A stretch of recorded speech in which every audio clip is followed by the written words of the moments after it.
enquanto voltamos agora para o serviço, né? Pedindo a Deus para que não chova, porque é um pouquinho longe. Eu já estou sentindo os contextos de chuva.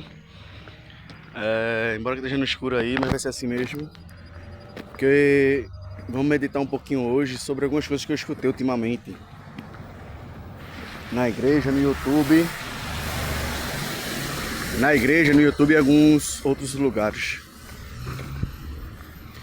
Uma das coisas que eu escutei foi quando falaram que crente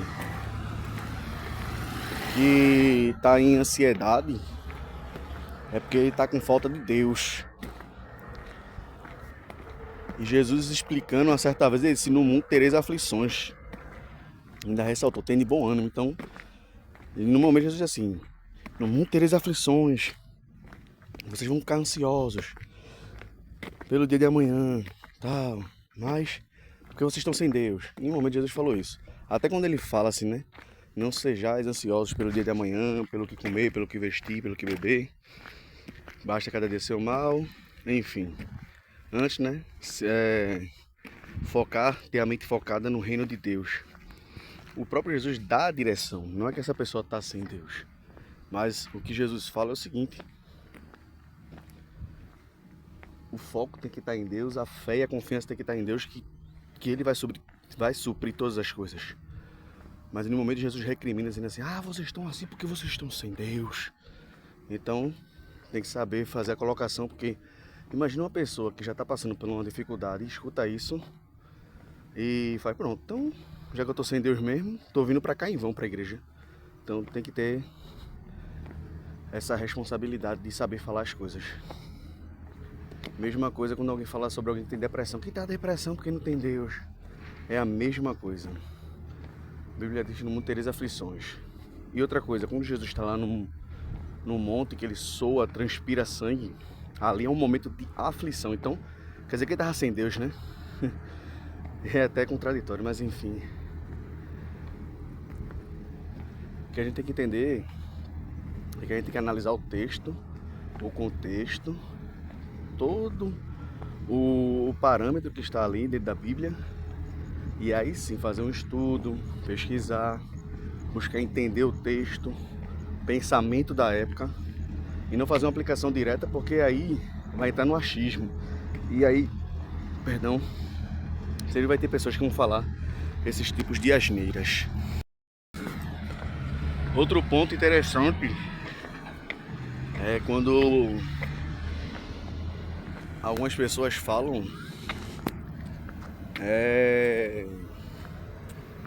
querendo dar ênfase, e não precisa, porque se você for dar uma ênfase em Jesus, Jesus foi 100% homem, 100% Deus. Tudo que Jesus passou, ele passou e experimentou. A lição da EBD daí de Pernambuco até falou sobre isso, experimentando pela primeira vez coisas que, como Deus, ele nunca experimentou. A ação divina nele só era operada quando necessário, mas quando não era necessário, a operação divina de Jesus, a parte divina dele se manifesta. Ele era homem, ele passou fome, frio, sede, tudo que a gente passa. Então não preciso ficar sempre enaltecendo Pedro, João, Tiago, Paulo, porque eu posso ter minha referência também em Jesus. Tanto que Paulo diz: sejais meus imitadores como eu sou de Cristo. Aí ele mostra as marcas disso, porque Jesus também teve as marcas por amor a nós e ao plano da redenção também, podemos dizer assim. Então a gente não precisa ficar: não, sei o que, você é um Pedro, você é um Lucas. Até gente que bota Lucas, e Lucas foi um médico, foi um historiador, foi uma pessoa importante, mas foi posterior a Cristo. Mas isso só mostra porque essas pessoas não realmente tiveram tempo, eu quero até acreditar nisso, não tiveram tempo de buscar conhecimento sobre, pegou só aquele conhecimento prévio, bem básico, e tentou incluir, de certa forma incluiu na pregação, e nessa feita acaba saindo algumas palavras que não deveriam ter saído. Eu ainda não considero como heresia. Heresia é quando a pessoa tem por determinação, fundamento ou fundamentação, um pensamento e diz assim: não, é isso aqui. Aí eu já considero como heresia, mas falar equivocadamente, isso é natural para qualquer um. Até os melhores estudiosos, pregadores, doutores da lei, uma vez na vida pelo menos falaram alguma coisa que não deveria. E o mais bonito e humilde é quando a gente reconhece e faz uma retratação.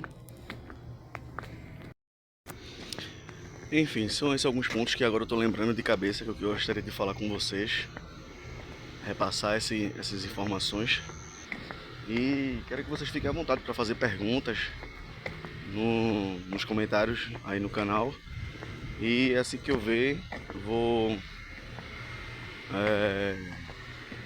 organizar e fazer um vídeo curto, longo, não sei, vai depender da situação, para acabar respondendo as perguntas de vocês, amém?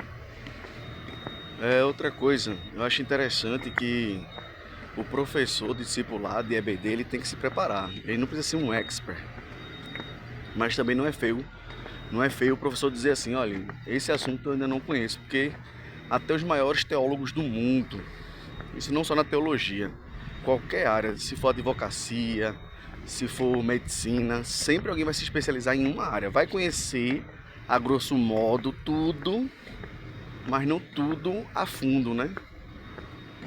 E o teólogo, a pessoa que gosta da Bíblia, de ler a Bíblia, que ama a Bíblia, não precisa também conhecer tudo dela, mas ela precisa estudar a Bíblia, precisa pelo menos conhecer o básico da sua regra de fé. E agora até lembrei que eu estava num culto e o irmão disse que o crente não precisa nem ler a Bíblia, é só seguir o exemplo. Eu falei, não, gente. Então quer dizer que a pessoa que está lá na frente, só porque na minha frente ela tem um exemplo bom, eu tenho que seguir ela, mas ela começar a fazer um negócio ruim. E se lá na frente, infelizmente, aconteceu um escândalo por conta dela. Então a minha fé não está baseada em Cristo e na palavra, mas numa pessoa porque ela é de Cristo. Não, não, não, negativo, isso é errado. Podemos ter sim referenciais na terra, mas a nossa maior referência, nossa maior autoridade que a gente pode olhar assim, se espelhar, ainda se chama Jesus Cristo. Único e suficiente.